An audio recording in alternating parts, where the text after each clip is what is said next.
Hello student, দর্শন শিক্ষা academy Baruipur YouTube channel.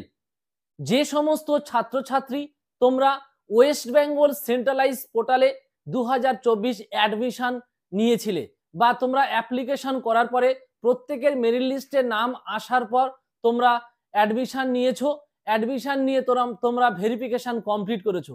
এরপর তোমাদের অনেকেই আছে যে যার সাবজেক্ট পছন্দ হয়নি বা অনেকেই আছে যার কলেজ পছন্দ হয়নি। তোমরা পরবর্তীকালে সেন্ট্রালাইজ পোর্টাল থেকে একটি নোটিশ পাবলিশ করেছিল যে 7 সেপ্টেম্বরে ভেরিফিকেশন কমপ্লিটের পর থেকে সমস্ত কলেজের হাতে পোর্টাল দেওয়া হবে।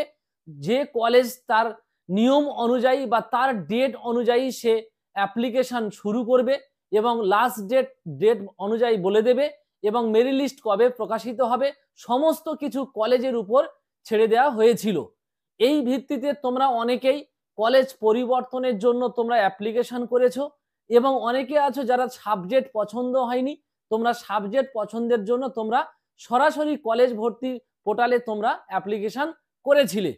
এইবারে তোমাদের প্রশ্ন হলো যে স্যার, আমরা যেই অ্যাপ্লিকেশনগুলো কমপ্লিট করলাম এর মেরিট লিস্ট কবে প্রকাশিত হবে, বা আমরা যদি এই সরাসরি কলেজ ভর্তিতে অ্যাপ্লিকেশনে আমাদের যদি নাম আসে তাহলে আগে আমরা যে ভেরিফিকেশন কমপ্লিট করেছি সেই ভেরিফিকেশনটি কি আমাদের বা সেই অ্যাডমিশনটি কি আমাদের ক্যান্সেল করতে হবে?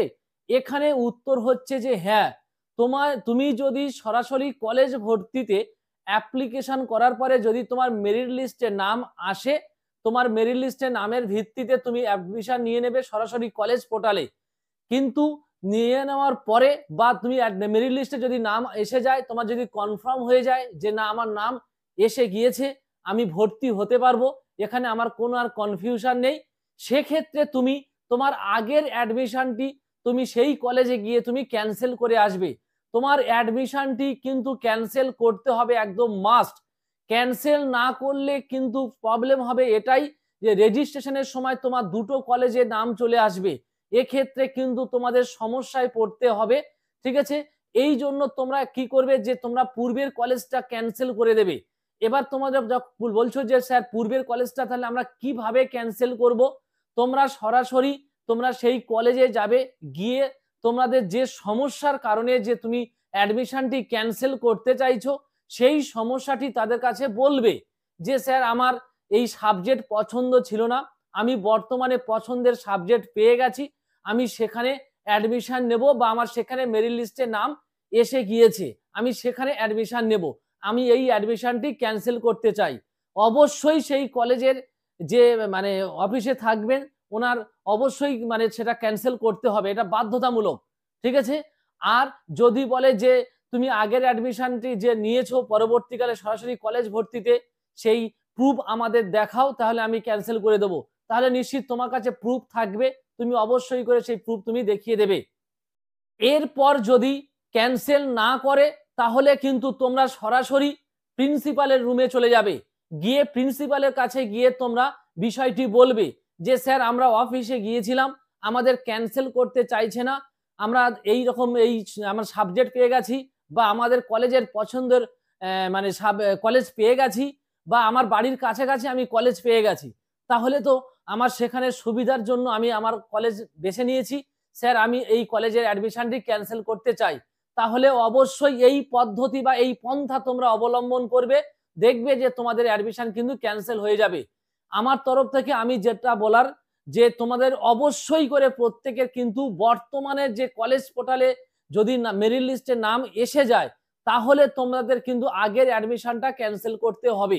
এবার তোমাদের প্রশ্ন হলো যে স্যার আমরা তো অ্যাডমিশন ক্যান্সেল করব বা বর্তমানে আমি কলেজ পোর্টালে আমি অ্যাডমিশন নিয়েছি আবার ফিস দিয়েছি, তাহলে কি আমার দুটো ফিস, তাহলে কলেজে ভর্তি হওয়ার ক্ষেত্রে একটা ফিস তাহলে কি আমার আর ফিরে পাবো না আমরা বা রিফান্ড পাবো না?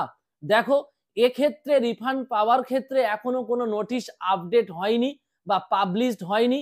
যদি তোমাদের ফিজ রিফান্ডের ব্যাপারে কোনো নোটিশ পাবলিশড হয় অবশ্যই আমি তোমাদের জানিয়ে দেবো আমার ভিডিওর মাধ্যমে। তো এখন পর্যন্ত যতটুকু আমার কাছে ইনফর্ম আছে যে তোমাদের এই যে কলেজ পোর্টালে তোমরা সরাসরি কলেজ পোর্টালে ভর্তি হয়েছো, তাহলে আগের অ্যাডমিশনটি ক্যান্সেল করলে ফিজ রিফান্ড আসার সম্ভাবনাটা কম। কিন্তু যদি আবার সরকার তাদের মতামত পরিবর্তন করে যদি বলে যে না ফিজ রিফান্ড দেব বা কোনো আপডেট দিয়ে দেয়, তাহলে অবশ্যই আমি তোমাদের সেক্ষেত্রে আমি তোমাদের জানিয়ে দেব। আর নেক্সট তোমাদের প্রশ্ন হলো যে স্যার আমাদের মেরিট লিস্টের পরে যদি আমার মেরিট লিস্টে নাম আসে তাহলে কি আমার ভর্তি হতে হবে মাস্ট? দেখো তোমার পছন্দ অনুযায়ী তুমি যে অ্যাপ্লিকেশন করেছো, তোমার মেরিট লিস্টে নাম এসেছে বলেই যে তোমাকে ভর্তি হতে হবে এরকম কোনো বাধ্যবাধকতার নিয়ম নেই। এই জন্য আমি প্রত্যেকটা ক্ষেত্রে আমার ভিডিওতে বলে দিয়েছিলাম যে তোমরা মেরিট লিস্টে নাম না আসা পর্যন্ত কেউ আগের অ্যাডমিশনটি ক্যান্সেল করবে না। কারণ দেখা যাচ্ছে যে তোমার হয়তো পরবর্তীকালে মনে হচ্ছে যে না আমি যে কলেজে বর্তমানে অ্যাডমিশন অ্যাপ্লিকেশন করেছি বা মেরিট লিস্টে নাম এসেছে এটা আমার হয়তো পছন্দ হচ্ছে না, তাহলে আবার আমি পূর্বের কলেজে থেকেই যাব। এক্ষেত্রে কিন্তু তোমাদের সুবিধা। আর যদি কেউ কলেজের কনফার্ম হয়ে যায় যে না আমার নতুন কলেজটা আমার ঠিক আছে বা আমার সাবজেক্ট পরিবর্তন করে দেখবে যে না সাবজেক্ট আমার ঠিক আছে, তাহলে তুমি সেখানে মেরিট লিস্ট অনুযায়ী তুমি অ্যাডমিশন কমপ্লিট করে নেবে, নিয়ে কিন্তু পূর্বের অ্যাডমিশনটা অবশ্যই তোমরা গিয়ে ক্যান্সেল করে আসবে।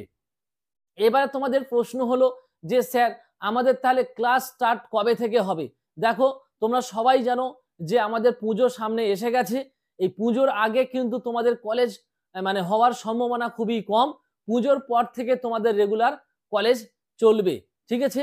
আবার অনেকে আমাকে কমেন্টস করছো যে স্যার আমার কলেজে 14টা বা 20টা সিট, মেরিট লিস্টে নাম তুলেছে 60 জনের, আমার নাম আছে 50-এ, আমি কি চান্স পাবো? এক্ষেত্রে কিন্তু রিস্কের ব্যাপার, ঠিক আছে? যদি প্রথম 20 জন ভর্তি হয়ে যায় সেক্ষেত্রে তোমার নাম আসার চান্স খুব কম। এই ধরনের যে যারা কমেন্টস করছো আমার এই কথার মধ্যে দিয়ে তোমরা বুঝে নেবে যে তোমাদের যদি 20টা সিট থাকে তাহলে তোমাদের 3 গুণ নাম তুলছে।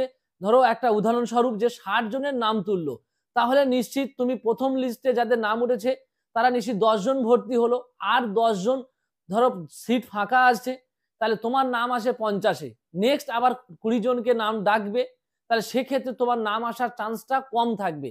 এই জন্য তোমরা কিন্তু চিন্তা ভাবনা করবে না যে আগের অ্যাডমিশনটা ক্যান্সেল করে আসবো আমার এখানে কনফার্ম হয়ে যাবে। যতক্ষণ না পর্যন্ত তোমার এই সরাসরি কলেজ ভর্তিতে তোমার মেরিট লিস্টে নাম আসছে ততক্ষণ পর্যন্ত কিন্তু তোমরা আগের অ্যাডমিশন ক্যান্সেল করবে না। তাহলে আমি এই সমস্ত তথ্য আমি বা তোমাদের জানিয়ে দিলাম, কিছু বিষয়গুলি তোমাদের জানিয়ে দিলাম। অবশ্যই সবাই কিন্তু কথাগুলো মাথায় রাখবে। আর ভিডিওটি তাহলে আজকের এই পর্যন্ত। আর ভিডিওটি যদি ভালো লেগে থাকে তাহলে অবশ্যই তোমরা সাবস্ক্রাইব, লাইক, কমেন্টস করবে। আর যদি কিছু জানার থাকে তাহলে তোমরা আমাকে কমেন্টস করবে, আমি উত্তর দেওয়ার চেষ্টা করব।